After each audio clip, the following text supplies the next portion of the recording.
வணக்கம், என் பெயர் டாக்டர் புரு தவான். இன்று இந்த வீடியோவில் உங்கள் கிரியேட்டினின் அளவை குறைக்க உதவும் இலவச உணவு பற்றிய தகவல்களை உங்களுக்கு வழங்குகிறேன். இந்த உணவுக்கு தெரிந்து கொள்வதற்கு முதலில் கிரியேட்டின் என்ன என்பதை மட்டும் அறிய வேண்டும் மற்றும் அது இங்கு உருவாக்கப்படுகிறது என்பதையும் நீங்கள் புரிந்து கொள்ள வேண்டும். இந்த டயட் முறைகளின் பயன்களை நீங்கள் பார்க்க முடியும், அதன் பக்க விளைவுகளை நீங்கள் பார்க்க முடியும் என்று நீங்கள் இதுவரை புரிந்து கொள்ள வேண்டும். கிரியேட்டின் ஒரு புரதம் நமது தசைகளில் உருவாக்கப்படும் ஒரு தொடர்பான பொருள் ஆகும். அதாவது நமது தசைகள் கிரியேட்டினை உருவாக்குகின்றன. நம் உடலில் பணம் செலவு செய்து கிரியேட்டினை குறைக்க வேண்டும் என்றால் அதை இலவசமாக செய்ய மிகவும் எளிதாக உள்ளது. அதற்காக எந்த சிகிச்சையும் தேவையில்லை. நான் மீண்டும் சொல்கிறேன், எந்த சிகிச்சையும் தேவையில்லை. நீங்கள் உங்கள் எடையை குறைக்க வேண்டும். நெய், அடோரி, டிண்டா, உருளைக்கிழங்கு மற்றும் உப்பு சேர்த்து சாப்பிட வேண்டும்.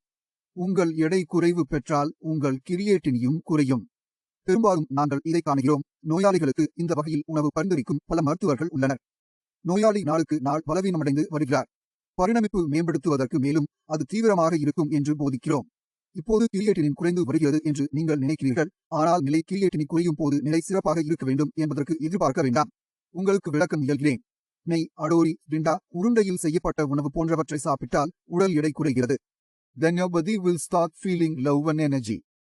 உணவு உடலில் சரியாக செல்லாததால் அதை ஹீமோகுளோபினில் தயாரிக்க முடியாது. உங்கள் உடலில் புரதம் குறைவு இருக்கும் காரணமாக உங்கள் மொத்த புரதத்தில் குறைவு ஏற்படுகிறது. இதன் விளைவாக மார்பு, நுரையீரல் மற்றும் கால்களில் நீர் நிரம்பத் தொடங்குகிறது. இப்போது கிரியேட்டினின் அளவு 4 ஆக இருந்தால் அது 2.5 ஆக குறைந்து விட்டது. அதை அங்கு பராமரிக்க முடியாது. ஏனெனில் உணவு உண்ணாத போது உங்கள் சிறுநீரகங்களுக்கும் உணவு கிடைக்காது. சிறுநீரகங்களுக்கு உணவு கிடைக்காத போது அது எந்த விதமாகவும் சரியாக இருக்காது. அதனால் இந்த நோயாளிகளில் ஒரு சிறப்பு விஷயம் காணப்படுகிறது. கிரியேட்டினின் மதிப்பு 4 இருந்து 2.5 வரை வருகிறது. ஆனால் அது மாதங்களுக்குள் அங்கு இருக்க முடியாது. அதன் பின் மீண்டும் அதிகரிக்க தொடங்குகிறது. ஆனால் இப்போது கிரியேட்டினும் அதிகரிக்க ஆரம்பிக்கிறது. இப்போது உடலில் பலவீனம் உள்ளது. நோயாளி எழுந்து உட்கார்ந்து நடக்க முடியாது என்பது பொதுவாக காணப்படுகின்றது. நோயாளியின் உடலில் தண்ணீர் கிடைக்கத் தொடங்கியுள்ளது. இப்போது நோயாளி டயாலிசிஸ் செய்ய வேண்டும். இப்போது நோயாளி டயாலிசிஸ் செய்யும் போது அவர் நிரப்புகிற காலம் நீண்டதாக இருக்க முடியாது. ஏனெனில் உடலில் பலவீனம் உள்ளது. பலவீனம் means because we have made a lot of changes to that. So I don't recommend this diet to any of my patients. ஏனெனில் இது நீண்ட காலம் நீடிக்காது. இப்போது கிரியேட்டினின் குறைந்து வருகிறது. இது அல்லது நீரிழிவு ஏன் ஏற்படுகின்றது என்பதை நீங்கள் புரிந்து கொள்ள வேண்டும். நீங்கள் பிபி கட்டுப்பாடு செய்யவில்லை, சர்க்கரை கட்டுப்பாடு செய்யவில்லை. ஆனாலும் கிரியேட்டினியை குறைப்பதன் மூலம் உடல் உறுப்புகளை குறைக்க மட்டுமே கிரியேட்டினியின் தொழிற்சாலை குறைந்தது. உங்கள் சிறுநீரகங்களுக்கு ஏற்பட்ட சேதத்தின் காரணம் என்ன என்பதை நீங்கள் புரிந்து கொள்ளாதால் நீங்கள் வேறு வழியில் செயல்பட வேண்டியிருக்கின்றது. எனவே உங்கள் சிறுநீரகங்கள் சிறியதாகி வருகின்றன என்றால் உங்கள் சிறுநீரகத்திற்கு சேதம் ஏற்பட்டது என்று நம்பலாம். உங்கள் இரத்த அழுத்தம் கட்டுப்பாட்டில் இருந்ததா இல்லையா? இரத்த அழுத்தத்தை கட்டுக்குள் கொண்டு வந்தால் சிறுநீரகங்களுக்கு எந்த பாதிப்பும் ஏற்படாது. உங்கள் கிரியேட்டினின் அளவு 4 ஆக இருந்தது. இது 4 ஆக மட்டுமே உள்ளது, ஏனென்றால் இப்போது சிறுநீரகங்கள் மேலும் பாதிக்கப்படவில்லை என்று தெரிகிறது. எனவே இது முக்கியம். முதலில் உங்கள் சிறுநீரக சோகம் ஏற்படுத்தும் நோயை அகற்றுங்கள். Once you control the root cause of this disease, your kidneys will not suffer any further damage. இப்போது கேள்வி என்னவென்றால், அதிகமாக சாப்பிடாமல் கிரியேட்டினை எவ்வாறு குறைப்பது? அந்த நோயாளியின் கிரியேட்டினை குறைக்க நாம் ஒரே ஒரு வழி மட்டுமே கொண்டு போக வேண்டும். அது சிறுநீரகத்தின் செயல்பாட்டை அதிகரிக்கும். வேறு வழி இல்லை. சிறுநீரகங்கள் எந்த வகையிலும் தங்கள் செயல்பாட்டை அதிகரித்தால் கிரியேட்டினின் அளவு குறையும் என்று நாம் காணலாம். நாங்கள் நோயாளிக்கு எந்த கொழுப்பும் கொடுக்கவில்லை. அவர்களின் எடையை நாங்கள் குறைக்கவில்லை. உடம்பில் பலம் வந்துவிட்டது. So how did the creatinine level decrease? அதை புரிந்து கொள்வது அவசியம். Here as always focus on the functioning of the kidneys. சிறுநீரகங்களின் செயல்பாட்டிற்கு விழிப்பு ஏற்படும் நோயை சரி செய்யுங்கள்.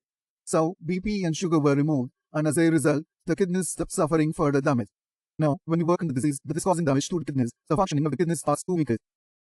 கிரியேட்டினின் மற்றும் யூரியா அழிக்க தொடங்குகின்றன. மூலம் கிரியேட்டினின் மற்றும் யூரியா அளவு குறைகின்றன.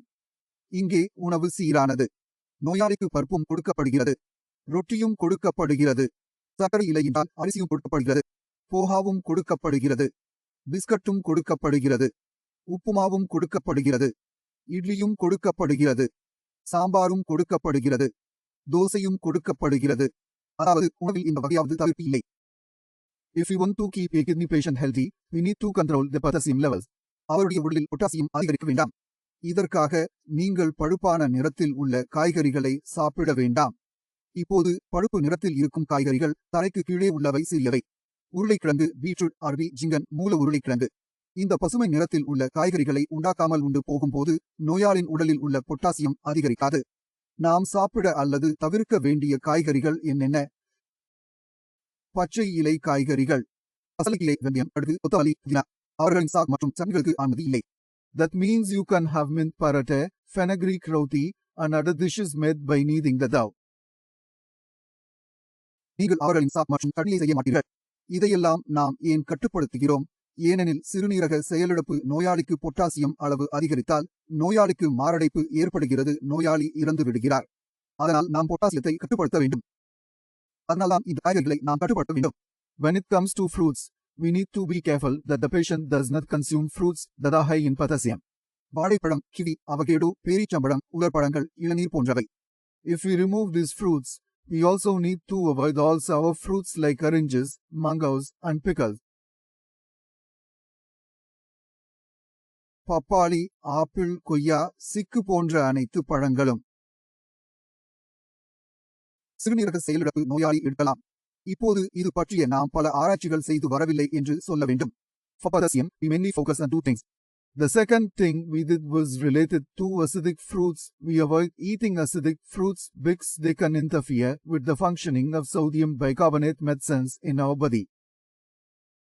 இது வேலை செய்ய நம் உடலில் அமிலம் இருப்பதால் புளிப்பான பொருட்களை உட்கொள்வதை நிறுத்த வேண்டும். மருந்து செயல்படும் போது சோடாவுடன் நாங்கள் பிரதியுரிதப்படுகிறோம். நம் மருந்துகள் எங்கள் இரத்தத்தில் சென்று அதில் உள்ள அமிலத்தை நடுநிலையாக்க வேண்டும், எங்கள் உணவில் அல்ல. எனவே நம் உணவில் உள்ள அமிலத்தை நிறுத்தி சோடா உதவியுடன் நம் இரத்தத்தில் உள்ள அமிலத்தை நடுநிலையாக்குகிறோம். இவை மிக அடிப்படையான விஷயங்கள் என்பது நீங்கள் புரிந்து கொள்ள வேண்டியவை. I hope you understood that it is very easy to reduce creatinine in any patient with kidney failure. All you have to do is eat and drink in a way that helps you lose half a kilo or 2 kilos of weight every month. ஆனால் உடல் எடையை குறிக்க ஒரு எல்லை உள்ளது. அந்த எல்லையை மீறியால் சிகிச்சை ஏற்படும். உங்கள் உடல் பலவீனம் அடையும். உங்கள் சிறுநீரகங்கள் வேலை செய்வதை நிறுத்திவிடும். அதன் பிறகு இந்த மருத்துவரும் உங்களுக்கு உதவ முடியாது. எனவே இந்த வகை டயட்டை பின்பற்ற முடியாது.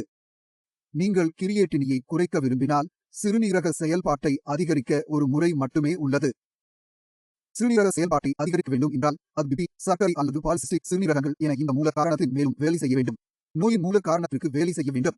மூல காரணம் கட்டுப்பாடு கைவிடப்பட்ட பின் சிறுநீரக செயல்பாட்டை அதிகரிக்க எளிதாகும், நான் போட்டுக்காரரிடம் காட்டியது போல. எனவே நீங்கள் கவலைப்பட வேண்டியதில்லை. உங்கள் உணவை விட்டு வெளியேற விரும்பவில்லை என்று நீங்கள் சரியான முடிவை எடுக்க வேண்டும். கிட்னி பிரச்சனைகள் வாழ்நாள் முழுவதும் உள்ளிட்டால் உங்கள் உணவு மாற்றத்தை வைத்துக் கொண்டு வாழ முடியுமா? இந்த கேள்வியை நீங்களே செய்யலாம். நீங்கள் வாழ்நாள் முழுவதும் உங்கள் உணவில் இருக்க விரும்பினால், அப்படியானால் இந்த டயட்டை கட்டாயம் பின்பற்ற வேண்டும். அல்லது நான் உங்களுக்கு இந்த உணவிலிருந்து தூரம் வைக்க பரிந்துரைக்கிறேன். இத்துடன் நான் உங்களிடமிருந்து விடைபெற விரும்புகிறேன். அடுத்த வீடியோவில் சந்திப்போம். அதுவரை நமஸ்தே.